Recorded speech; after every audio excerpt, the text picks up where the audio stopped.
putang kepentingan matematik, kerana kepentingan nasional, kerana yang kue jaga. Wajah ulang cik anak lagi fikir kepentingan nasional, yang kalau ke asal uang anak pada namanya anak punya hidup baik. Apa dia nak anak punya hidup baik kata jangan hidup baik ya. Jadi minyak anak ada semikir dengan yo hang kemana muda dengan pribadi yo hayo kali lum bahas dalam Aceh bahawa tadinya belum kau naik kau ni baca ada mesti lo dah buku yang lo kata ya baca tu ini mana nanti betul ya baru buka ekonomi bantah kemudian bantah agama bantah jadi kalau pingat itu nama kalau ulah-ulah tadi anak Islam mana jamaah ni yang kepentingan umum kata agama ada kepentingan pribadi biar ada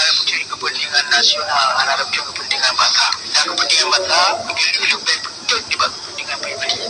nah kote kejiji bangsa dalam jiji keturunan bahawa dia pada yang kepentingan pribadi saya tak tinggal saya budak kepentingan bangsa itu dia macam yo lagi orang yo dia masanya yang kalau dia nak rumah ni pak yang mereka bayar awal macam dia program nampak lagi tentu dia bagi dia rumah kampung ke ya ayu beli ya betul contoh yang itu dia yang hajian tu contoh yang betul maka kerana kepentingan pribadi itu yang anak kepada pedang kena juga menyana kepentingan bangsa kepada pedang dan janji yang diperintah oleh Allah dibalik pemerintah pada kata kerana wajib perang dan anak kena kepentingan jamaah yang kepada pedang menyana dalam perang kepentingan ekonomi bangsa Aceh yang kepada pedang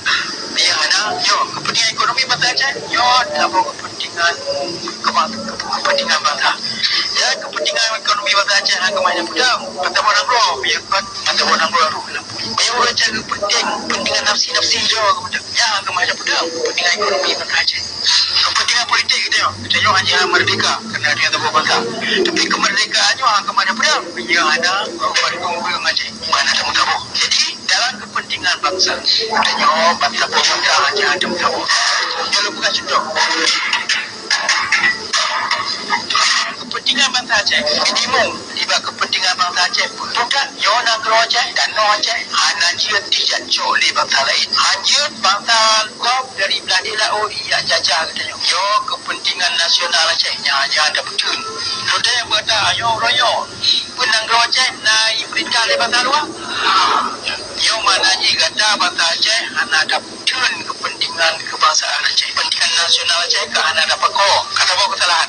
kepentingan nasional Aceh bermakna kekayaan dan pusaka ingat tu dengan hajaan milik kata lampi kata rumah kata hanya je bangsa luar ia sunuh katanya ia cok yo royo dia berkata so ia cok katanya nak kata dia hana kai cok le jawab bakat kena kata hana dapat ko kepentingan nasional macam depa bidang kepentingan nasional istilah kepentingan nasional antong dah dengar lanti pula hana itu roh padahal dalam pendidikan Aceh perkara-perkaranya hajian pam di mantung orang Aceh yang ada kepentingan nasional Aceh bermakna dapat dunia laut darat langit dengan bumi yang milik katanya hajin lah bangsa lain yang campur ya Rabbi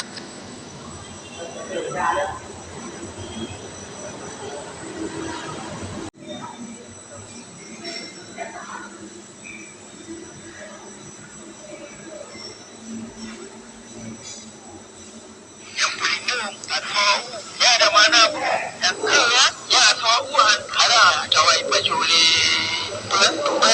macam hak lamanya kawayan hak kena macam tahu yang tidak mana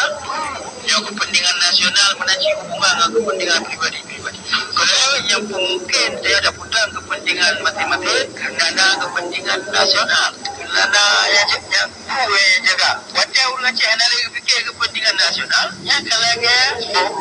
asal uang anak pada namanya anak punya hidup baik apa dia nak anak punya hidup baik kata jangan hidup baik ya jadi minyak anak ada semikir dengan yo hang kemana muda dengan pribadi yo hayo kali lum bahas dalam Aceh bahawa tadinya belum kau naik kau ni baca ada mesti lo dah buku yang lo kata ya baca tu ini mana nanti betul ya baru buka ekonomi bangsa kemudian bangsa agama bangsa jadi kalau pingat itu nama kalau ulah-ulah tadi anak Islam mana jamaah dia kepentingan umum kata agama ada kepentingan pribadi biar ada kepentingan nasional ada kepentingan bangsa dan kepentingan bangsa dulu betul di kepentingan pribadi nah kote kejiji bangsa dalam jiji keturunan bahawa dia pada yang kepentingan pribadi saya tak tinggal saya budak kepentingan bangsa itu dia macam Dia makanya yang kalau dia nak rumah lebih pak yang mereka bayar awal macam dia pun tampung lagi ada tu dia bayar dia rumah kampung ke yang ayu beli yang betul contoh yang kau beli itu tu dia yang ajar tu contoh yang betul maka kerana kepentingan pribadi dia anak mana betul kena juga banyak anak kepentingan bangsa mana betul dan janji yang diperintah oleh Allah di balik kita pada kata kerana berwajib buang